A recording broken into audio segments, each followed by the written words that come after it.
Bueno, buenos días. Vamos a iniciar esta presentación y para ello les voy a compartir un, un material que he estado preparando para ustedes, ¿ok? Para que lo discutamos en esta clase,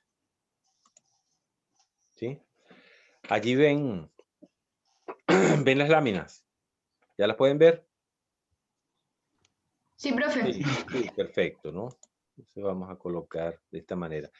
De aquí en adelante, como estoy presentando, por favor, me pueden, me pueden hablar para pedirme la palabra o interrumpirme cualquier cosa, ¿sí? Porque no los puedo visualizar. Bueno, la sesión de hoy queremos trabajarla pensando en lo que tenemos allí propuesto. ¿Mm? Pensar acerca de el desarrollo y las zonas de sacrificio en Chile. ¿Mm? Una pregunta provocadora, si quieren, es pensar a Chile como territorio de lo posible. ¿Mm? Vamos a ver de qué estaríamos hablando. En ese sentido, entonces, los propósitos serían hablar del territorio y del concepto de desarrollo, de los modelos de desarrollo, ¿m? De los modelos civilizatorios que nos caracterizan como, como país y como humanidad. ¿Ok? Intentar un acercamiento desde las epistemologías del sur. Mirar el discurso del desarrollo y sus estrategias de dominación, construcción de la naturaleza, en particular, mirar el modelo extractivista neoliberal y su papel en la interpretación de la crisis civilizatoria. Para ello, entonces, vamos a aterrizar en lo que entendemos y que ustedes trabajaron con Alejandro Retamal, que tiene que ver con las territorialidades y la configuración de zonas de sacrificio en lo que vayamos mirando como la noción de territorio en los territorios. Y tomando el caso de Chile en particular, para terminar entonces contextualizando esta noción de desarrollo en construcción en el marco de sus trabajos de investigación, de las tesis que ustedes están desarrollando, ¿okay?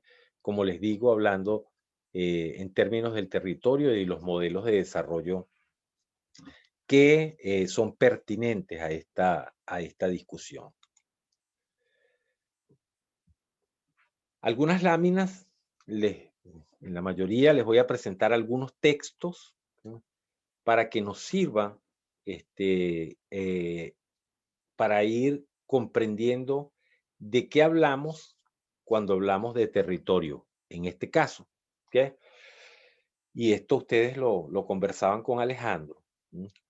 Eh, la noción de territorio, que es una noción, un constructo social, un constructo político, un constructo antropológico, se va constituyendo en lo que Alejandro llamaba una familia, y que Hasber llama, Hasbaer, ¿no? Yo no pronuncio bien el nombre de él, ¿okay? Llama una constelación de conceptos y también de representaciones que se van, que van interactuando, que en esa interacción se van constituyendo mutuamente. Eso hace que las nociones de lugar, región, ambiente, espacio geográfico, territorio de poder, paisaje, se vayan complementando. Y esas son nociones que nosotros usamos para comprender los espacios de poder, cómo se vive desde lo material a lo simbólico, lo representado, para qué el territorio, desde dónde el territorio. Como vemos entonces, es una noción que es bastante compleja, dinámica, ¿m? Que va y seguirá cambiando en el tiempo, ¿sí? En ese espacio-tiempo en el cual nosotros nos movemos, pero que sobre todo queremos entenderla, ¿sí? Como que siempre esta noción va a estar sujeta a los propósitos de carácter teleológico que puedan orientar histórica y políticamente eh, ese esfuerzo por tener una noción de territorio que nos permita, ¿sí?, trabajar con ella.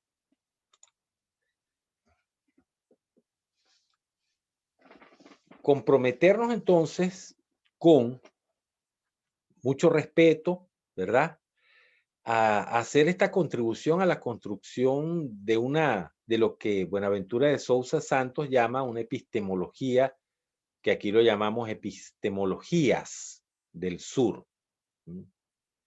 En atención y respeto también, ¿qué?, a, a la multiplicidad, a la diversidad que, como veremos, también debe caracterizar esta construcción de epistemologías como formas de ver, de sentir y de vivir el mundo. Ahí tomamos algunos elementos del pensamiento decolonial de Buenaventura de Sousa, de Hasbae, Quijano y otros autores que nos puedan ayudar en este propósito de colaborar en la construcción de esta noción. Y una primera pregunta que nos obligamos a hacer, que estamos en la necesidad de hacernos, es si es posible el sur como territorio. Y para ello entonces, reconocer en un principio, digamos como una premisa, que el territorio, la noción de territorio, se construye en una relación que yo llamo aquí, que siguiendo a Fuenmayor, como una relación recursivamente esencial. Territorio y epistemología se van construyendo, se van constituyendo. La palabra bien importante en este proceso, la palabra constitución mutua, en esa relación recursivamente esencial. Y esto pasará entonces por ver qué es lo que entendemos como sur, a qué estamos llamando sur. También esa forma de la epistemología de ver el mundo, de verse a sí mismo en el mundo, como ciudadano, como ser humano, como colectividades, como país, ¿sí?, en ese abrazo donde se funde con el territorio. Se determinan en esta forma conjunta. Y entonces vuelvo a que se mueve en una amplia gama de ámbitos que digamos que van de lo simbólico a lo funcional o material, quedándose en esa determinación histórica que va generando los diferentes contextos de un espacio-tiempo continuo y se va quedando o se va moviendo de lo geográfico, lo natural, a lo vivido. Hasbaer nos destaca entonces la superación de esas dicotomías de blanco y negro en la definición del territorio, pues en realidad la noción de territorio se va moviendo en una amplia gama de grises en la definición de las relaciones de poder que van a terminar dominando la escena. Entenderlo entonces al territorio entre lo móvil y lo inmóvil, lo funcional, lo simbólico, en esa noción dinámica, compleja. ¿Sí?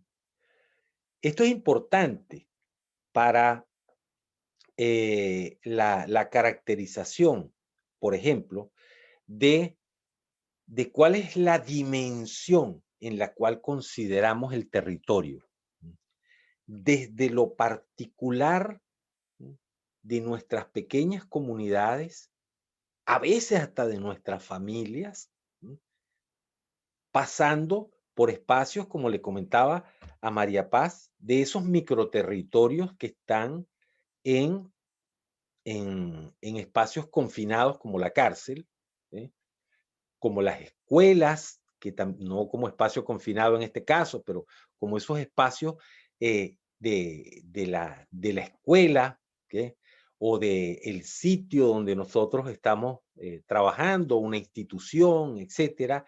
Y esta noción de territorio nos puede ayudar a comprender mejor las dinámicas de qué es lo que ocurre, de ese ocurrir en nuestras instituciones, ¿sí?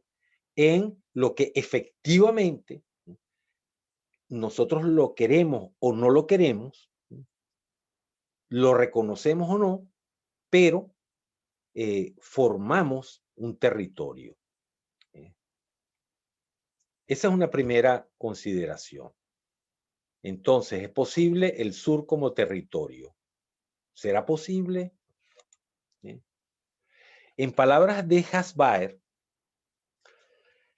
el territorio debe ser concebido como producto de un movimiento combinado de desterritorialización, que ya vamos a ver cómo se puede entender desde el pensamiento de Buenaventura de Sousa Santos, por ejemplo, y otro movimiento de reterritorialización. Yo voy a utilizar de aquí en adelante, ¿okay?, casi como sinónimos, la desterritorialización, ¿okay?, como colonización, junto con la reterritorialización. ¿Por qué? Porque ese trabalenguas parece que fuese hecho a propósito para que uno pierda la posibilidad de, para que se maree con estas palabras, ¿no? Las relaciones de poder, entonces, construidas en el espacio-tiempo, con el espacio-tiempo, considerando el espacio, Hasbaer lo hace así, como un constituyente que no se puede separar de las relaciones sociales. Fíjense cómo aquí ya Hasbaer nos muestra ese pendular, ¿sí?, ese movimiento pendular entre lo simbólico, ¿sí?, y lo material, pero que no se puede quedar en un solo espacio, que se está moviendo permanentemente. Nos preguntamos nuevamente, ¿es posible el sur como territorio? Y entonces, un primer elemento es reconocer cómo el sur es producido, no aparece por casualidad. Se nombra al sur. ¿Quién nombra al sur? ¿Por qué nombra? ¿Por qué lo nombra como sur? ¿Quién define la posición de la Tierra, por ejemplo, para decidir cuáles son los puntos cardinales? ¿De dónde aparece esto? Una primera aproximación nos puede llevar a decir que el sur es producido y constituido en nuestro imaginario colonialista como sur, y a la vez se constituye entonces como un territorio en resistencia y tensión con esa epistemología del norte de carácter colonialista. En este sentido, el sur es constituido para que el norte haya sido, sea y siga siendo posible en algo que llamamos un sido siendo, que es un continuo en el tiempo.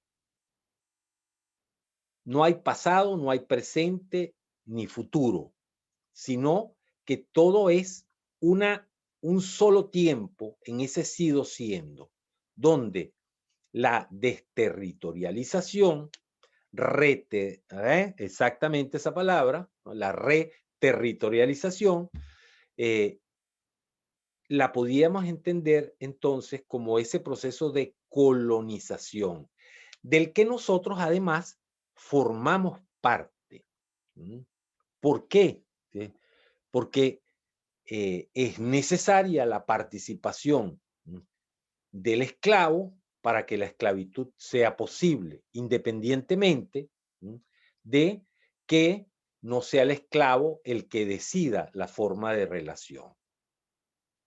En este caso, es posible o han sido posibles y siguen siendo posibles los imperios por la existencia de las colonias. Alguien decía, hay un libro que ustedes lo conocen, que Las venas abiertas de América Latina, donde Eduardo Galeano nos plantea que era posible construir un puente de oro y plata desde el Potosí, un cerro famoso que hay en Bolivia, ¿sí? Con la mina más grande que se ha conocido de oro y plata, y que era posible entonces construir un puente desde el Potosí hasta las puertas del Palacio del Rey en España, con el oro que se había sacado de esa mina. Es un comentario que es bien interesante porque conocer la historia y esas imágenes que se han impuesto, esos conceptos que se han impuesto de desarrollo, de subdesarrollo, entenderlo, estos procesos como separados, como si estuviésemos subiendo por una escalera y el subdesarrollo y el desarrollo fuesen escalones que debiéramos transitar, hay que comprenderlos como producto de esa epistemología del norte y los fines que plantea esa epistemología para la humanidad, que la hipótesis que muchos adelantan es esa relación colonialista. Y allí es importante entonces pensar en los territorios.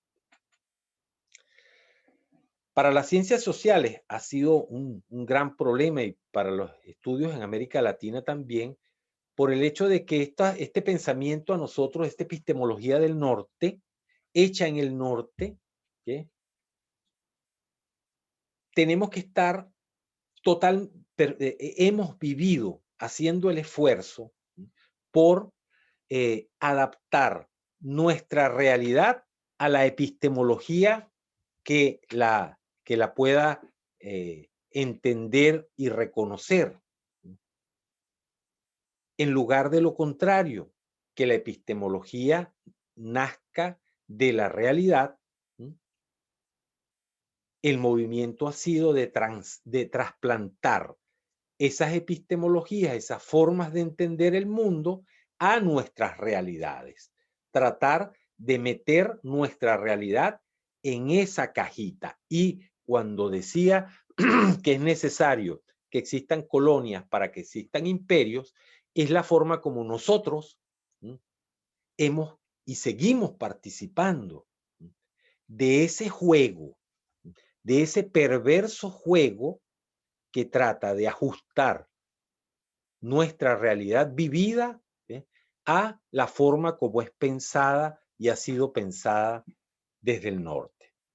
Eso violenta el proceso de recursividad entre territorio y epistemología al que nos referíamos antes. Y en el caso del sur, y ahí viene la pregunta otra vez, es posible el sur, ¿eh? Se impide, ¿eh? Con este proceso de violentar, ¿eh? Se va a impedir la conformación tanto del sur como territorio, ¿eh? Visto desde sus realidades, como de una forma de entender también ese sur, ese mundo, esa realidad vivida.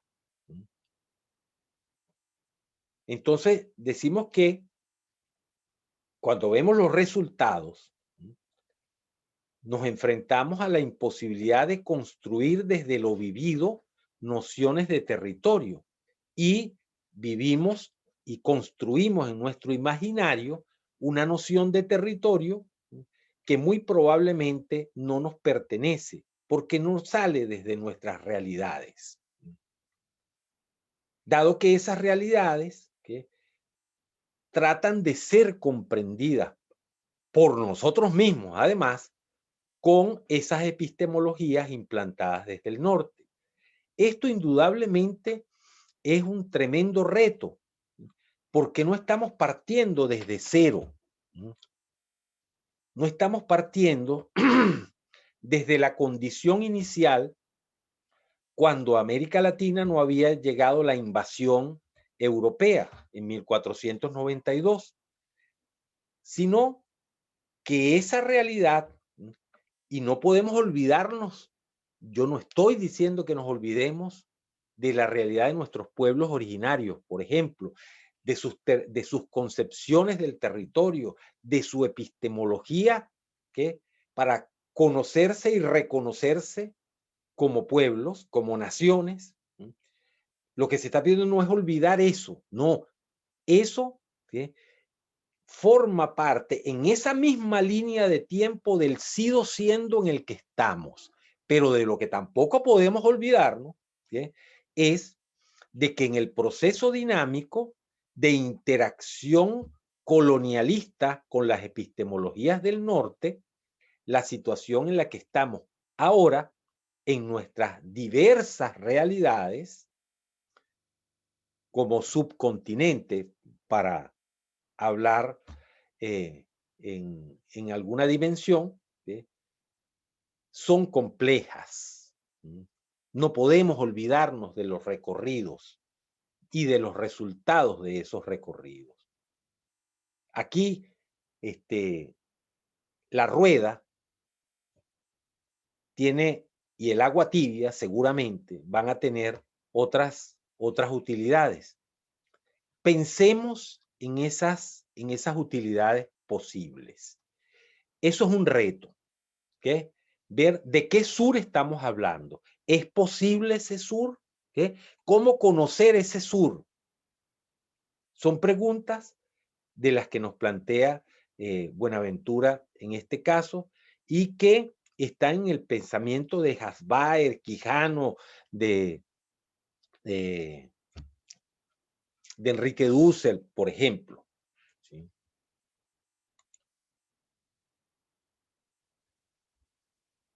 Nuestros movimientos sociales, ¿qué? Más allá de contextos históricos y locales, ¿qué? Se construyen también desde conocimientos ancestrales, populares, ¿qué? Con contenido espiritual, que además de todo son ajenos a lo que, al pensamiento que se caracterizó desde la Europa como ciencia, desechando fuera de ello muy convenientemente todo aquello que se considerara no objetivo. Por lo tanto, entonces, que ese pensamiento ancestral de carácter popular y espiritual queda fuera. Por eso la epistemología que no lo puede entender, ¿no? Pero es que esa epistemología del norte es configurada como un traje a la medida. No es inocente, no es espontánea, no es autónoma. para poder ser eurocéntrica y justificar la relación colonial. Las concepciones entonces sobre el ser y la vida de esta nueva epistemología del sur pareciera que son muy distintas del presentismo y del individualismo occidentales. Entenderse entonces no como individuos, sino como comunidad, como colectivos, ¿sí? Donde están presentes los vivos, los muertos, los animales y la madre tierra, sobre todo, está fuera de la comprensión de esa epistemología del norte. Pero es que entonces, como nosotros estamos en un proceso dinámico de colonización y en nuestro pensamiento y representaciones, ya se ha incorporado esta forma del norte de ver el mundo en tensión con las formas de ver el mundo desde el sur. Esto nos obliga a un trabajo de comprensión, de traducción intercultural, que nos permita valorar, entender las realidades que estamos viviendo. Este es el reto que nos plantea Buenaventura. América entonces, y esto Quijano lo caracteriza de manera bastante clara, ¿no? Se constituye estableciendo esos códigos del modelo colonial, ¿sí? Y estableciendo su autojustificación para el tipo de relación que se plantea. Los principales ejes que Quijano, en este caso, y nosotros coincidimos con él, identifica, ¿sí? Son, por una parte, esa idea de raza, de superioridad de una raza respecto a otra que tenemos sembrada en nuestro imaginario y que se constituye y fortalece esa otra idea de que los países imperiales van adelante, imperiales o desarrollados, como eufemísticamente se les llama, ¿sí?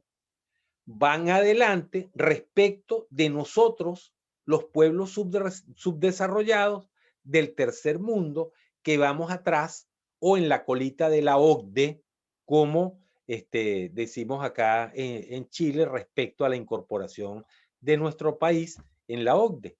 ¿Sí? Eso es parte de la misma lógica. ¿Sí? Entonces, esa desigualdad desde la idea de raza, ¿sí?, nos ayuda a comprender la relación colonial. Pero por otra parte, ¿sí?, la articulación de las formas de control, de los modos de producción impuestos, ¿sí?, a partir de la modernidad, que los que saben de esto dicen que se constituye particularmente o se cristaliza a partir de la invasión europea a América en 1492, donde las formas de entender el mundo y el trabajo y las relaciones entre los seres humanos, ¿sí?, históricamente se van constituyendo, ¿sí?, para el manejo de los recursos, de los productos, del capital y en síntesis de ese modelo de mercado mundial que la modernidad le propone desde el desarrollo industrial para toda la humanidad.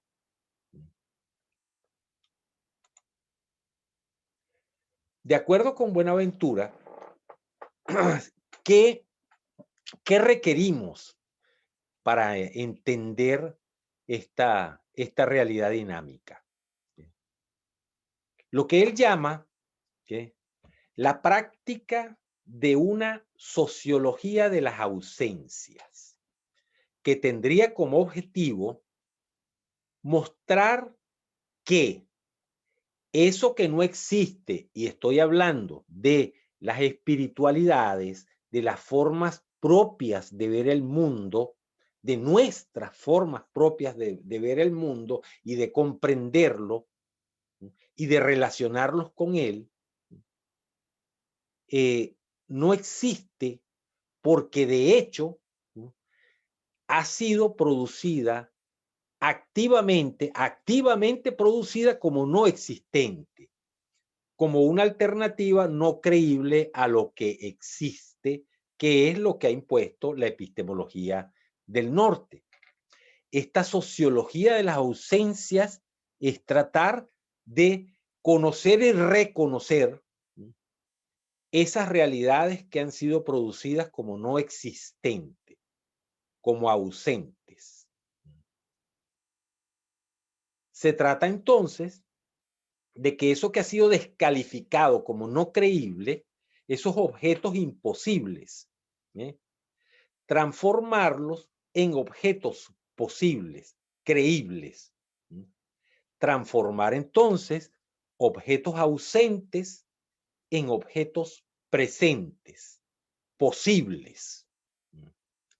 Y ahí hay un, un salto importante en términos de la ruptura que debe producirse en nuestro imaginario para recuperarse a sí mismo en toda su dimensión y profundidad. Digamos que esta sociología de las ausencias, ¿okay?, va contra esto que dice que la no existencia es siempre producida como una entidad descalificada, invisible, no inteligible o desechable. ¿Sí? Vemos entonces cómo la raza tiene mucho que ver en esto, ese proceso de desterritorialización, de cómo se impone una forma de ver el mundo, cómo se impone esa relación colonialista fundada en la desigualdad. Significa suplantar, ¿no?, las nociones de territorio y de mundo y de vida, ¿no?, por estas que nos son impuestas en el proceso de colonización por la epistemología del norte y que eliminan cualquier noción de territorio y la hacen poco creíble, desechable, además ininteligible, ¿sí? Hablar entonces de la Pachamama, hablar de el buen vivir, hablar del colectivo, ¿sí? Por supuesto que no tiene sentido para las epistemologías del norte, pero hacer una sociología de las ausencias va a permitir recuperar esas nociones, esos sentires. Por otra parte, Bonaventura nos propone, ¿sí?, también lo que llama la sociología de las emergencias, que él lo llama una ampliación simbólica de los saberes, las prácticas, los actores, los agentes, ¿sí?, identificando el futuro que puede ser posible, porque resulta que esas concepciones del mundo que son suplantadas son solamente tapadas, pero están vivas en nuestros pueblos. Es difícil imaginar el futuro, pero esta sociología de las emergencias nos llama a pensar en ese futuro posible desde lo que ha sido calificado como ausente, ha sido descalificado, perdón. ¿Ok? Para que podamos maximizar lo que él llama la probabilidad de la esperanza en relación a la probabilidad de la frustración. Nosotros hemos tenido oportunidad de presenciar en vivo, por lo menos en los últimos 40 años, ese proceso de tensión entre las dos formas de ver el mundo en el desarrollo histórico-político de nuestros pueblos. Los casos de Ecuador, Bolivia, el mismo caso de Venezuela, Colombia, el caso histórico y muy aleccionador de Chile, ¿okay? Nos sirven para aprender de esas experiencias y comprender esos procesos. Esta sociología de las emergencias, Buenaventura nos la muestra como una forma de imaginación sociológica que tiene un doble objetivo, ¿okay? Conocer las condiciones de posibilidad de la esperanza, conocernos como pueblo, conocernos en nuestras realidades, pero es que no se queda allí, sino que va hacia definir los principios de acción. Lo vamos a traducir como políticas públicas, como la reivindicación de lo público, que permita la realización de esas condiciones, que no son sueños, son posibilidades. Amplía entonces, ¿qué?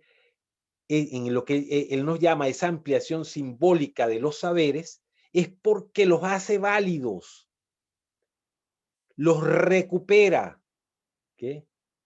Y los proyecta hacia el futuro en una reterritorialización, ¿sí?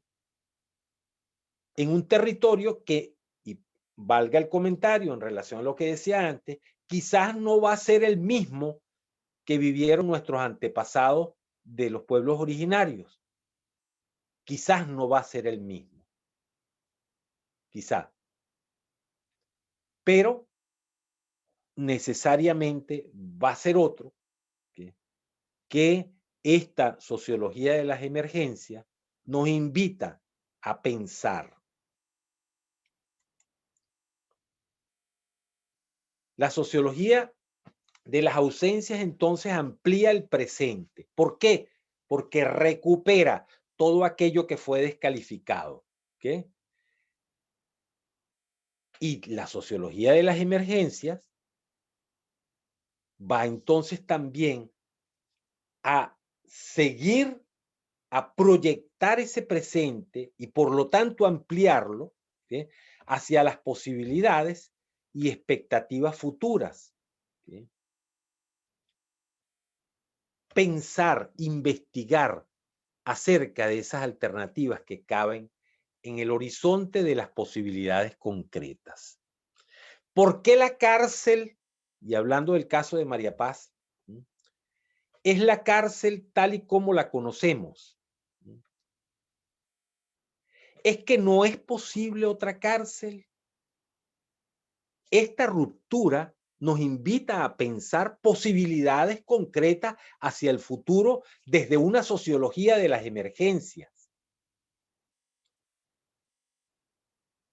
En ese sentido, la sociología de las ausencias y la sociología de las emergencias marcan una gran distancia con relación al pensamiento que se conoce como occidental.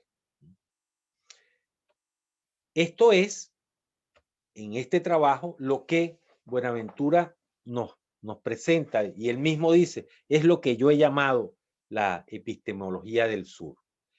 Y yo recupero la pregunta de si es posible o no es posible y cómo nosotros participamos como seres humanos en esta dinámica histórica que nos está tocando vivir.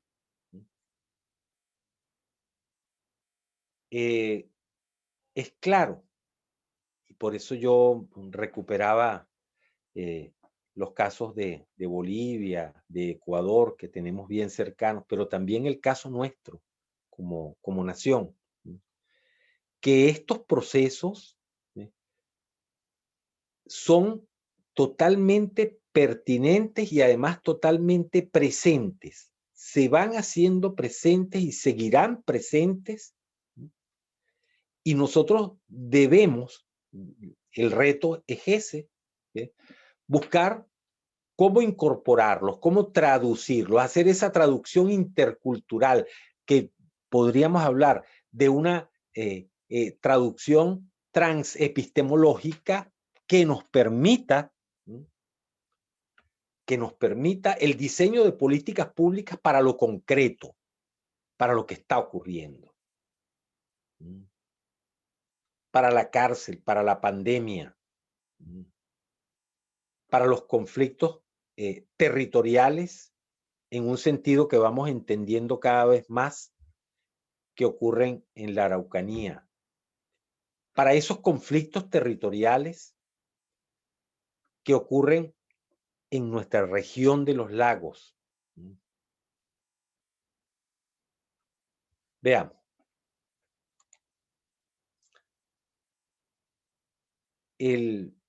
Nuestro amigo colombiano Arturo Escobar acuña una palabra que él reconoce que la escuchó de un campesino de la región del Cauca. En uno de sus libros él cuenta la historia, ¿no? Y trae entonces la recuperación del sentipensamiento como ese concepto que se va construyendo desde las comunidades. Y esto es complejo de entender. En alguna oportunidad un estudiante me decía que sentipensar era pensar con el corazón, a veces con el estómago, a veces con la pelvis, con las piernas. Que el sentipensamiento está presente en todas las culturas del mundo. Y digo, está presente. No es que ha estado presente.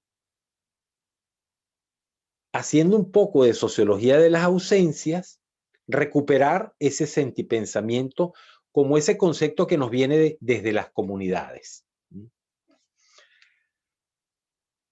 Y entender cómo ese sentipensamiento ha sido descalificado como no moderno, como no incorporado a la modernidad, como atrasado, como antiguo, ni siquiera como antiguo, pero sí atrasado, que tienen nuestros pueblos indígenas o afrodescendientes. Pero para ese sentipensamiento, el territorio es muy importante, es un eje fundamental para la construcción de un modelo de mundo. Porque en el caso nuestro, y volvamos a ir siempre contrastando con lo empírico, con ese correlato que vamos mirando, por ejemplo, en nuestra Araucanía o con nuestros pescadores del seno del Reloncaví, dado que los pueblos, los seres humanos, se posicionan en su territorio para reclamar algo que es calificado como eufemismo en el nuevo pensamiento, que son los derechos que podrían existir. Entonces, el concepto de territorio, de acuerdo a Escobar, no es solo la tierra y los ecosistemas, sino los procesos de territorialización que generan identidades y apropiaciones. El territorio, entonces, y recordemos lo que nos planteaban Alejandro y lo que dice Hasbaer, para decir que el territorio es un proyecto de vida, un proyecto que conjuga lo sociopolítico con la autonomía y la perspectiva y posibilidades de futuro. Un proyecto que recupera con esa sociología de las ausencias la posibilidad para construir con una sociología de las emergencias esas políticas públicas, ese mundo, hacerlo posible. Y responder a esa pregunta, ¿territorio de lo posible? ¿Será Chile un territorio de lo posible?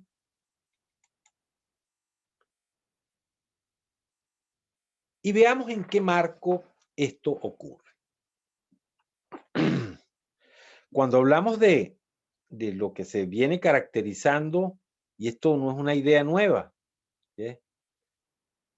El que haya ido tomando cada vez más fuerza nos hace reconocer que ya Hannah Arendt, por ejemplo, en mediados del siglo pasado, estamos hablando de los años 40 del siglo pasado, ¿sí? Ya alertaba sobre los llamados límites del crecimiento, sobre la crisis del modelo de sociedad en el que vivíamos. El antecedente más firme que tenemos es el informe del Club de Roma de los Medops, del 72, denominado o llamado Los Límites del Crecimiento. Ese mismo informe, tanto como sus actualizaciones de 1991 y el 2004, reafirman, además con datos matemáticos, con cálculos hechos y proyecciones muy firmes. ¿Qué es lo que dicen? Que esta civilización industrial encarnada en la modernidad había entrado ya desde hace 70, 80 años en lo que se caracteriza allí en ese informe como una fase de translimitación, superación de sus límites. Se había salido de sus límites para el crecimiento. Los había traspasado. La población y la economía estamos más allá de los límites. Esta era que la modernidad plantea como el desarrollo, donde la posición nuestra es de subdesarrollados, parece que se está acercando a su fin. Los signos que vamos viendo, que no son lo más reciente, las crisis petroleras de los años 70, la deuda externa, la llegada del neoliberalismo, y nos vienen mostrando durante mucho tiempo, y tenemos que hacer el esfuerzo por reconocer esos signos, que este proceso de translimitación.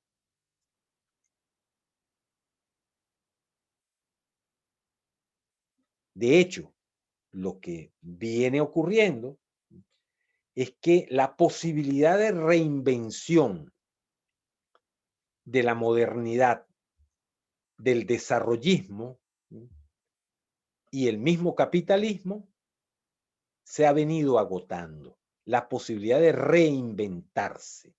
Y las crisis son cada vez más extensas y profundas, donde tiene su asiento este modelo de desarrollo que plantea la modernidad.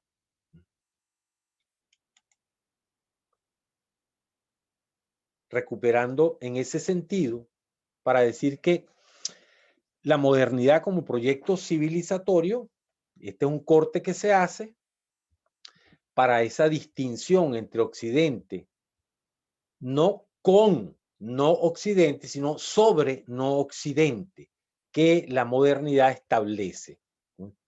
Con ese proyecto genocida que se llevó más de 60 millones de seres humanos de nuestros pueblos originarios, pero que además, ¿qué?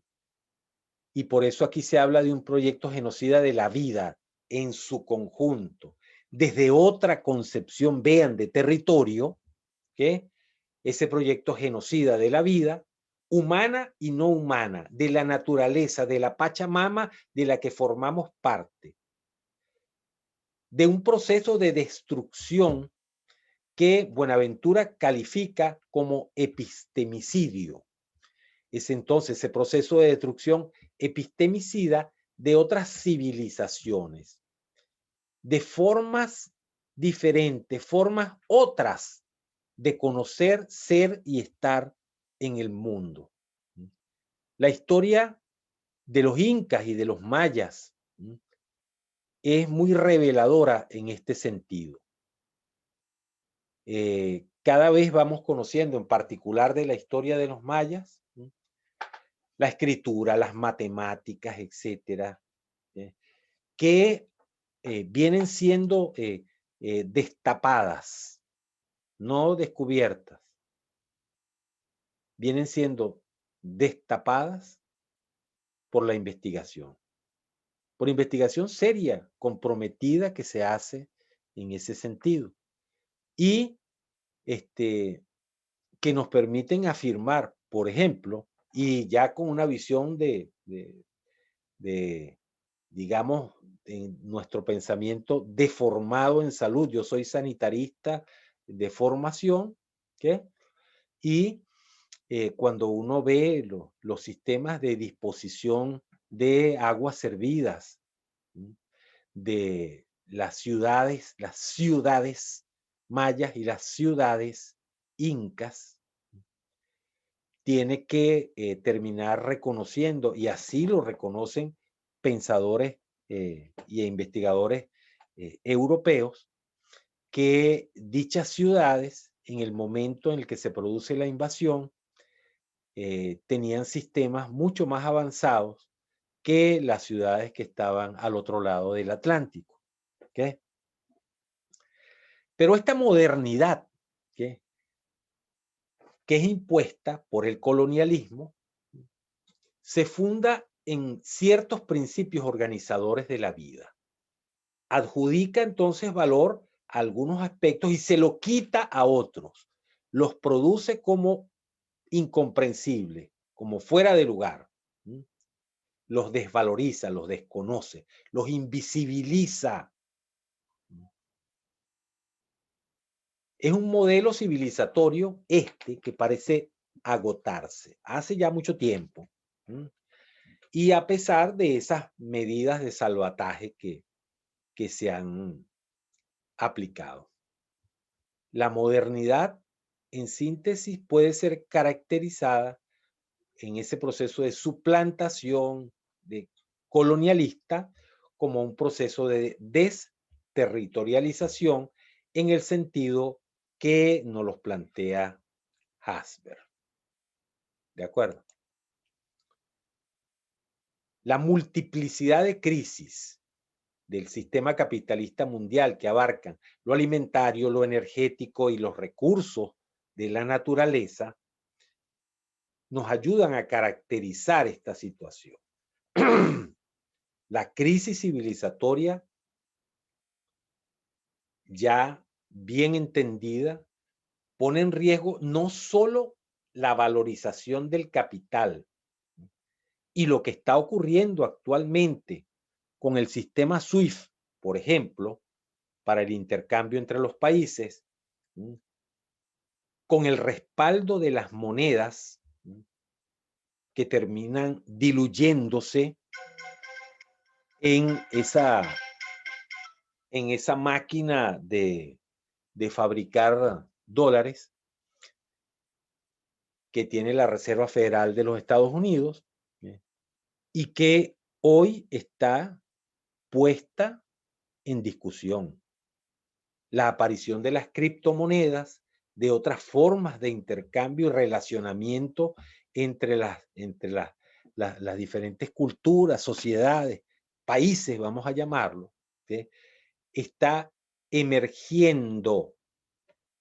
Recupero la palabra de Buenaventura. ¿Qué? ¿Será que la criptomoneda es producto de una sociología de las emergencias que permite visualizar futuros diferentes, donde el chantaje del intercambio sobre la moneda no esté presente para la construcción de la vida, de las relaciones entre los seres humanos? ¿Okay? Porque lo que sí hace crisis en esta crisis civilizatoria son las relaciones humanas, la lógica de funcionamiento de la sociedad, cómo nos relacionamos, el contrato social, los fines de esa sociedad,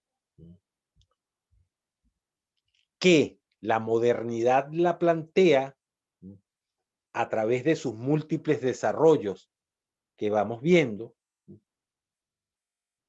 dirigida con un propósito que la lleva hacia el consumo sin límites, siendo ese el digamos, el ideal, el sueño de la modernidad, ¿qué?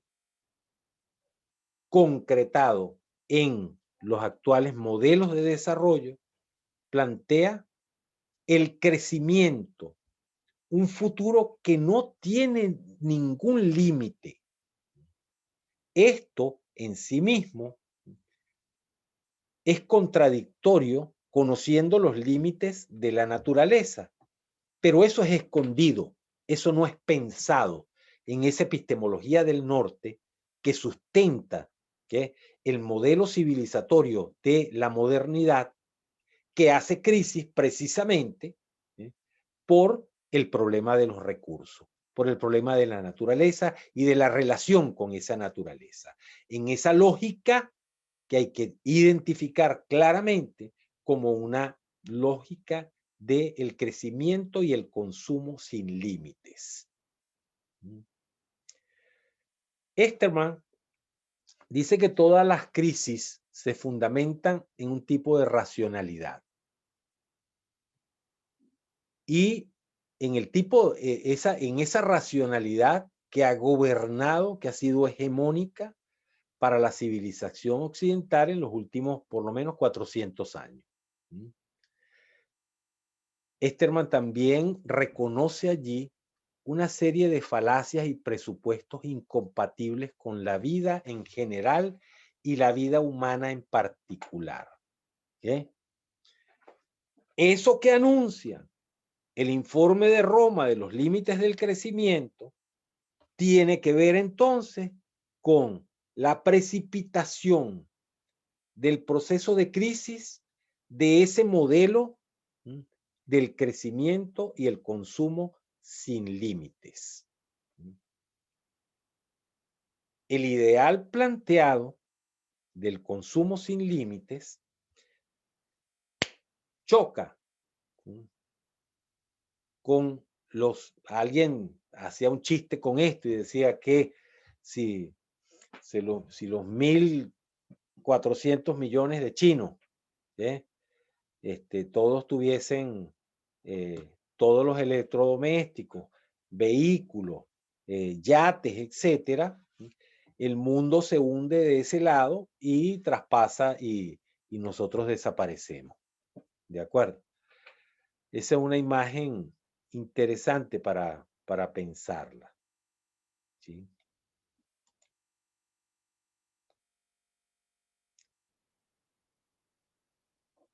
Para redondear esta idea, que hagamos una pequeña pausa, ¿okay?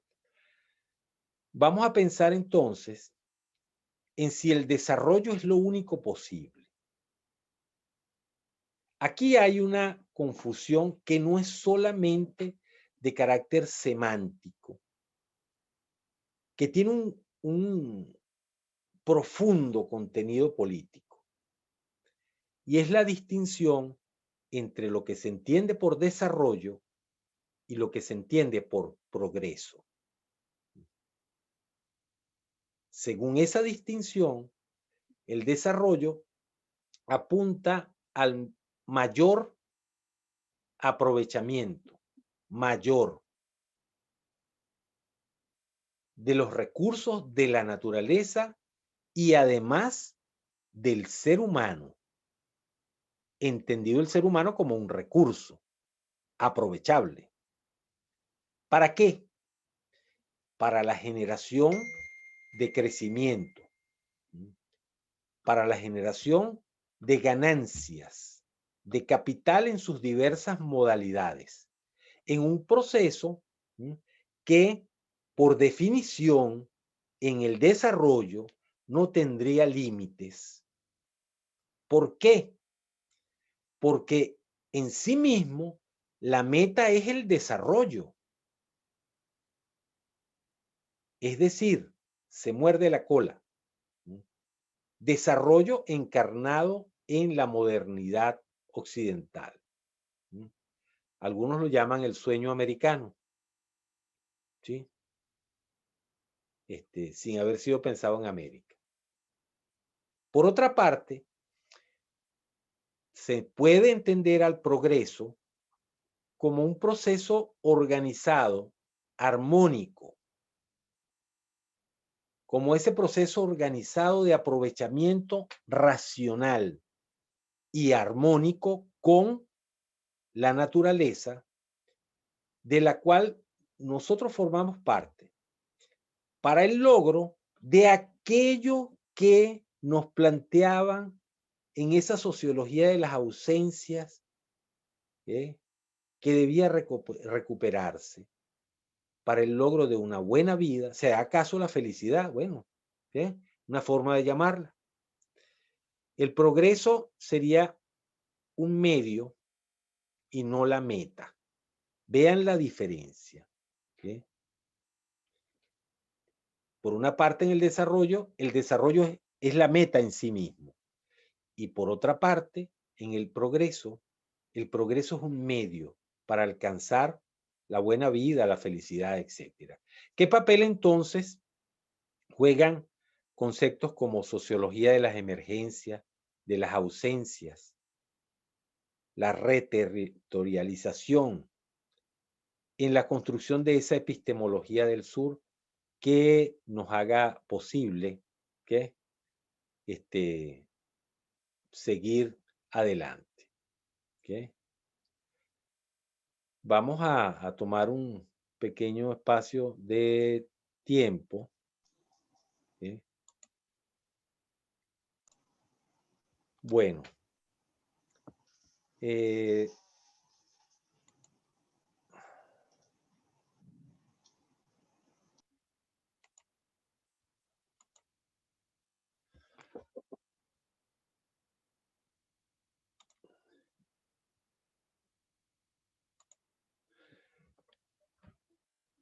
hace rato que tratábamos de contrastar estas dos nociones, desarrollo y progreso. ¿Okay? Quiero que pensemos en el desarrollo, ¿no? ¿Cuál es el sentido que tiene? ¿Cuál es el significado del territorio? ¿Cómo se entiende el territorio? ¿Sí? También quiero que pensemos cómo se podría entender el territorio en el marco del progreso, en el marco de la armonía. Por un lado, en el desarrollo, cómo se entiende el territorio en el mercado para la producción de ganancia, para la producción del crecimiento del capital, en un proceso de consumo sin límites. Por otro lado, cómo se puede entender el territorio en un proceso gobernado por la armonía, por la solidaridad, para el logro de una buena vida que significa felicidad y no solo el consumo infinito que plantea el desarrollo. Esto es interesante que lo tomemos en cuenta para poder hacer eso que les proponía. Hagamos sociología de las ausencias, pero atrevámonos también a hacer sociología de las emergencias. Y para eso, vamos a examinar un proceso que con la dimensión que tiene en Chile es inédito a nivel mundial y que no comenzó ayer. El 17 de julio de 1957, el diario El Mercurio del Paraíso, ¿okay?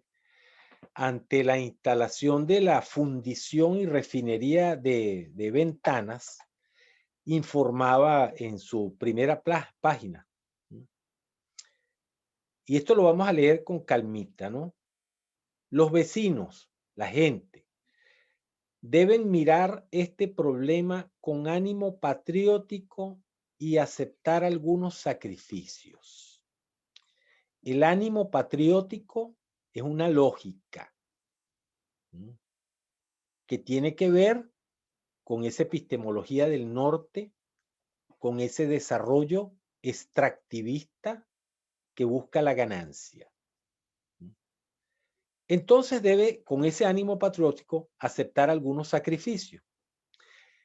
Pues de otra manera no se podría instalar la fundición en ninguna parte del país, ¿sí? Es decir, esto hay que hacerlo. Este es el camino y esto es lo que hay que hacer. Y aparece el chantaje. Las naciones que se han industrializado, que se han desarrollado, que han cristalizado la modernidad, han aceptado estos sacrificios. Ese es el precio del progreso. Mal utilizada aquí la palabra, yo diría el precio del desarrollo. Pero fíjense que la confusión de los términos es perfectamente programada, hecha a propósito. Progreso en lugar de desarrollo. Y la palabra que más calzaría aquí sería esa, dentro de la lógica, quiero decir. Luego utiliza esta metáfora tan hermosa. La lluvia es indispensable para la agricultura, pero cuando llueve, algunos tienen que mojarse. Además, cada nuevo edificio le quita el sol a alguien, pero nadie pensaría por eso en paralizar la construcción. Esto que está aquí es la justificación en términos de, si lo miramos con esa sociología de las ausencias, de descalificar cualquier cosa que no esté en el marco de ese modelo extractivista de utilización sin límites de los recursos independientes, incluidos los seres humanos, sobre todo eso es muy importante, que implique el establecimiento de las zonas de sacrificio, que justifique eso, porque las naciones que se han industrializado han aceptado esos sacrificios. ¿Por qué nosotros no? Si nosotros vamos detrás, perdón, y nosotros queremos llegar a ser desarrollados como ellos, industrializados como ellos, tenemos que aceptar esos sacrificios. Por lo tanto, vamos al matadero, con la cabeza gacha, que eso es lo que nos toca. Ese es el precio del desarrollo. Una zona de sacrificio, según la Agencia de Protección Ambiental de los Estados Unidos, es un sector geográfico de alta concentración industrial en el que se ha priorizado el establecimiento de polos industriales por sobre el bienestar de las personas y el ambiente. Esto es declarativo, ¿sí? Y fíjense que se ha priorizado, es decir, lo importante en este caso, y habría que pensar entonces cuál es la noción de territorio que puede estar detrás de una declaración como esta.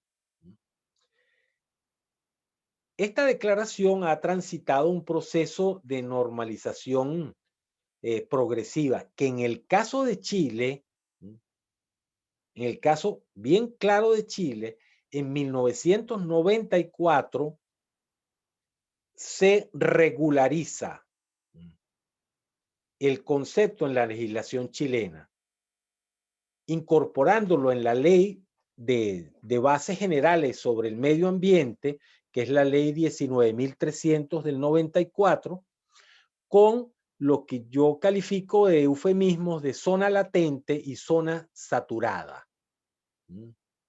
Es lo que está incorporado en la ley 19.300 del 94, que ya digamos que formaliza lo que ya en 1957 el diario El Mercurio anunciaba como los sacrificios necesarios para lograr el desarrollo. Esto es una perla. El actual ministro de Salud, Enrique París, en el 2011 era presidente del Colegio de Médicos y declaraba que no existe en el mundo una norma que indique que es normal que haya presencia de arsénico en menores. Un niño simplemente no debe tener registro de arsénico en su organismo.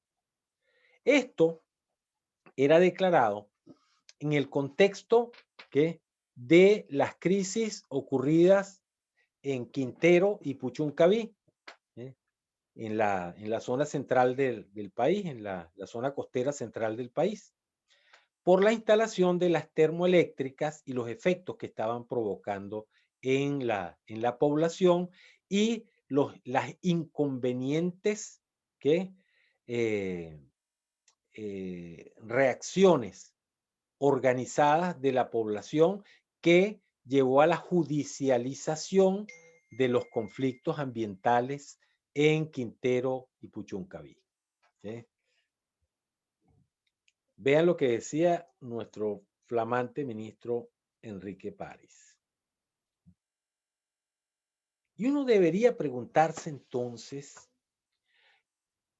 ¿cómo es que ha llegado a ser posible ese marco legal que facilita el sacrificio de miles de seres humanos en las zonas de sacrificio en Chile?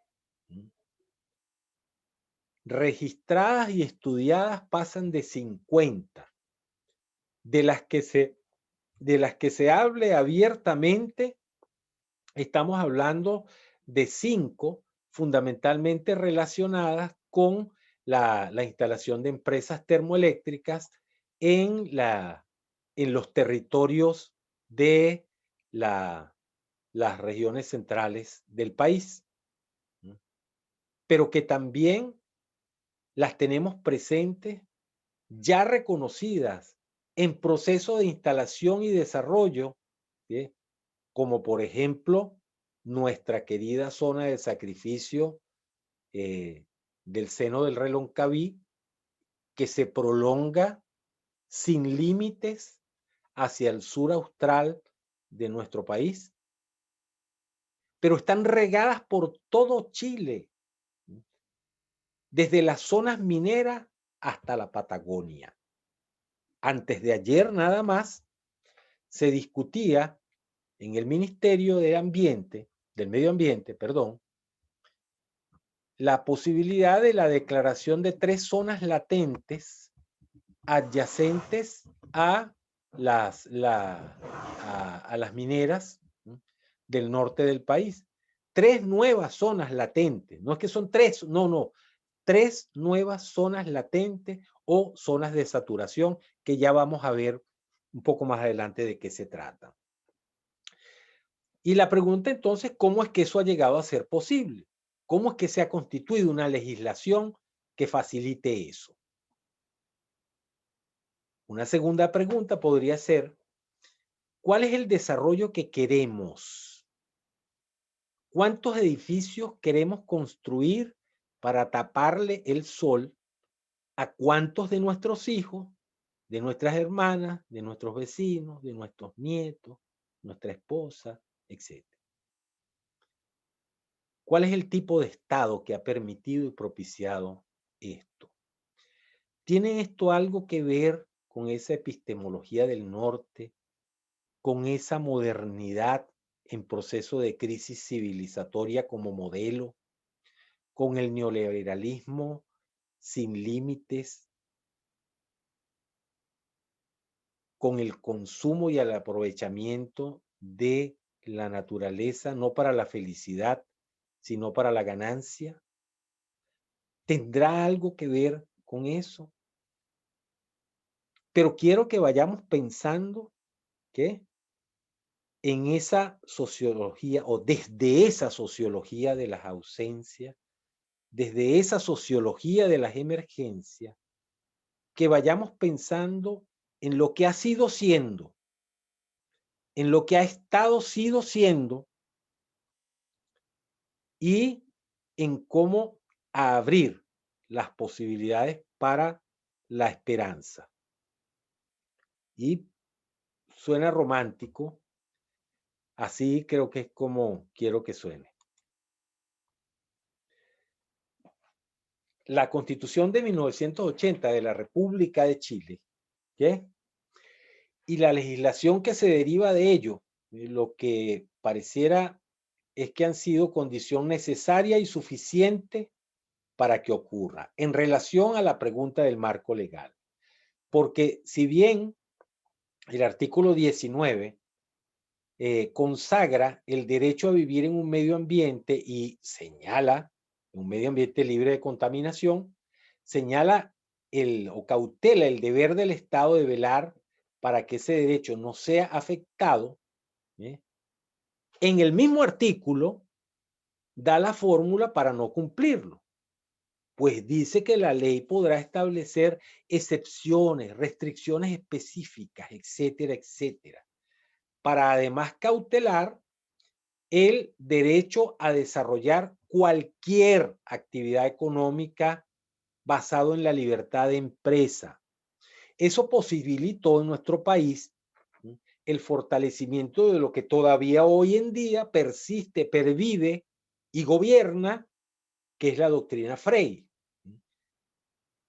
Frey señalaba que ninguna inversión se detendrá por consideraciones ambientales ni humanas. Le voy a añadir, cuando se presentó el caso de la central Pangue. También es importante que tomemos en cuenta el derecho de propiedad que garantiza la Constitución y la posibilidad en algunos de sus artículos de que todos los bienes de la nación sean negociables. Acordémonos entonces de los derechos de agua, acordémonos entonces de la ausencia de royalties para la explotación minera. Acordémonos entonces de nuestra historia en estos 400 años de extractivismo y colonialismo. Acordémonos y precisemos esto en el proceso de desterritorialización, de cómo ha sido, digamos, instaurado este modelo en nuestro continente y el caso que estamos mirando. Al mismo tiempo que nos declaraba en un artículo escribido, un artículo que se llamó El Camino Político, un personaje que es recomendable que nosotros lo estudiemos, así como hace rato les decía que era bien bueno que estudiáramos a Axel Kaiser, o a José Antonio Caz, a cualquiera de la Fundación Progreso o de Evópolis. Guzmán planteaba en el 79 algo que lo coloca en una postura de visionario, sumamente previsivo, ¿no? Y decía que la Constitución debe procurar, debe ser de tal manera que si llegaran a gobernar los adversarios, aquellos que piensan diferente que nosotros, ellos se vean constreñidos a seguir una acción no tan distinta a lo que uno mismo anhelaría.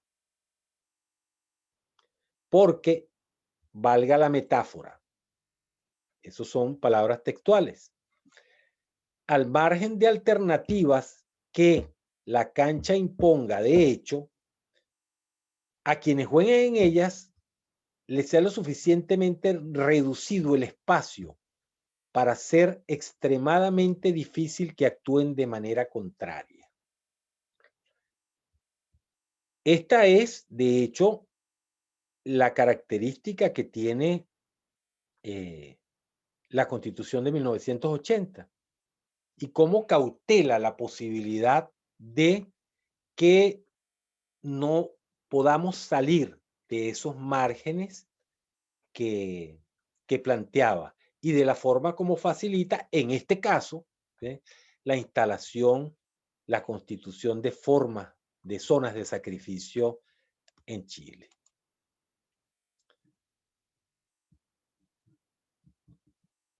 La doctora Michelle Bachelet, paradójicamente médica de profesión, actualmente alta comisionada para los derechos humanos en la ONU, ¿sí?, acumuló el récord de 42 centrales termoeléctricas aprobadas en su gestión.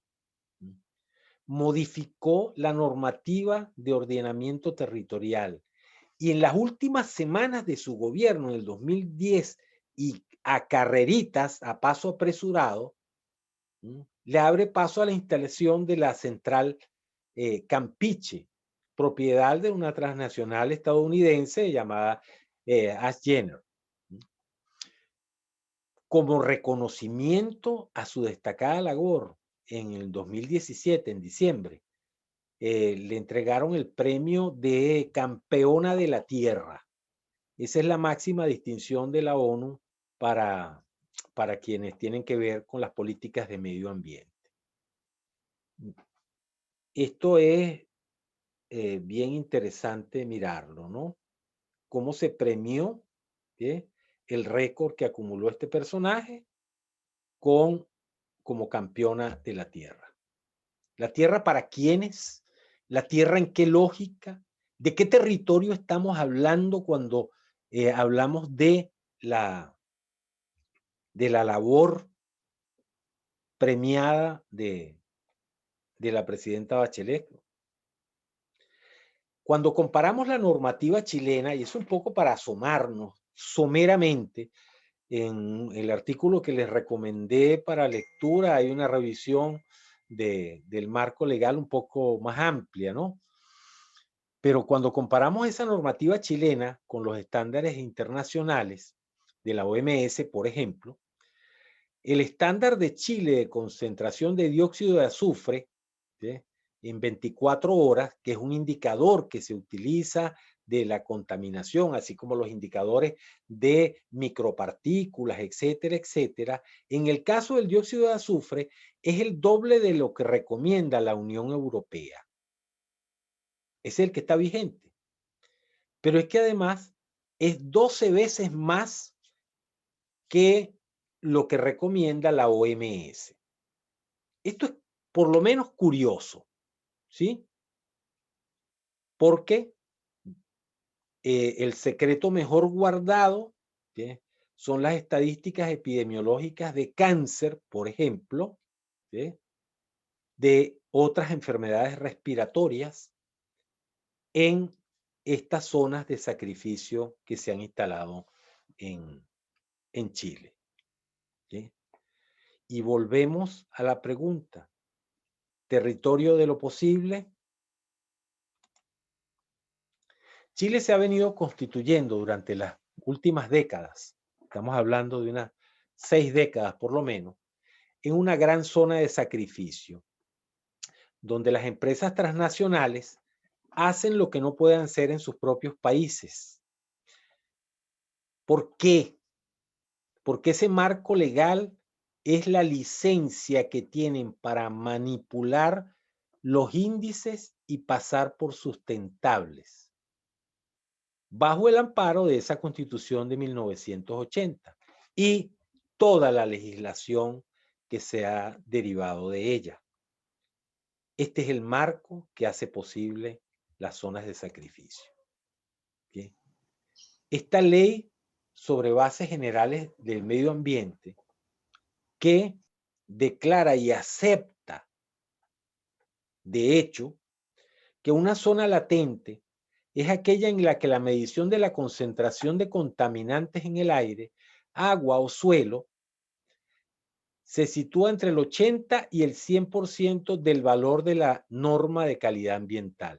Pero como vimos en una lámina anterior, en algunos casos, como en el dióxido de azufre, ¿sí?, es muchas veces más que lo que recomienda la Organización Mundial de la Salud.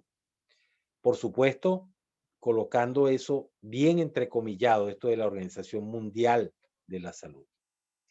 Asimismo, se declara en ese artículo 2 el siguiente escalón, que se llama zona saturada, y es aquella en que una o más de las normas de calidad ambiental se encuentran sobrepasadas.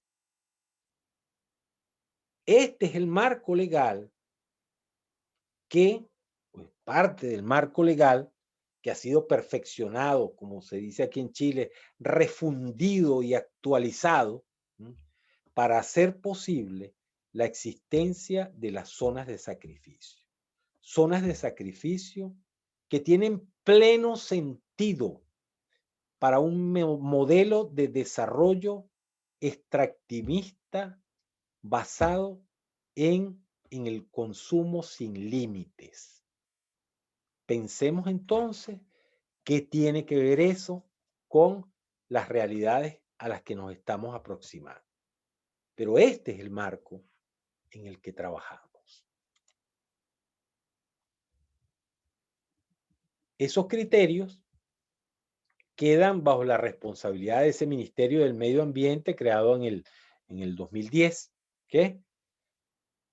Y describe aquí en esta lámina, que se las voy a dejar para que ustedes puedan revisarla con calma, y tiene mucho texto, por eso me disculpo, pero la hice con la finalidad de extraer el texto y que ustedes pudieran posteriormente revisar la lámina, pero que en definitiva lo que señala es básicamente cuáles son aquellos aspectos que en términos de evaluación ambiental son responsabilidad del medio ambiente.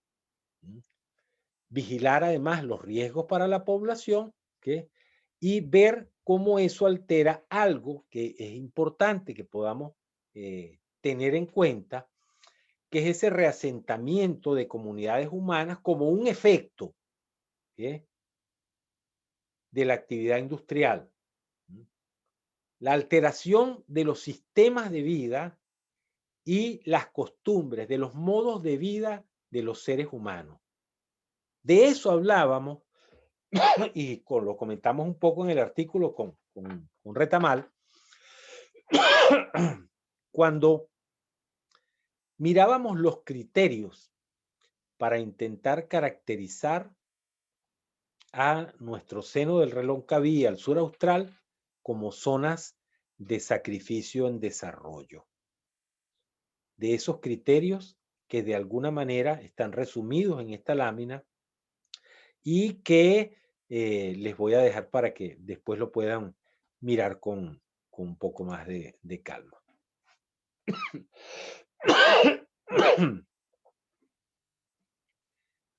En este momento vamos a terminar de redondear a nivel internacional ese marco legal. Algunos expertos dicen que las zonas de sacrificio, como planteaban en 1957 el diario El Mercurio, son por un bien superior que justificó el sacrificio. Y también justificó los daños colaterales o externalidades. El fulano progreso, que yo llamo desarrollo del país, o el bienestar de un determinado grupo social. Esto lo vamos a ver con más detenimiento ahora en la tarde. A nivel internacional, fíjense que ese pensamiento fue el que frenó la tipificación del ecocidio como crimen de lesa humanidad en la Corte Penal Internacional. Y por eso que no ha sido posible llevar ante la justicia entre comillas, de esta Corte Penal Internacional a quienes promueven o han promovido y seguirán y siguen promoviendo las zonas de sacrificio. Vamos a pausar un poco. Ok, nos vemos en la María Paz, tarde. cuídate. Que estén muy bien. Chao, Chao. chao.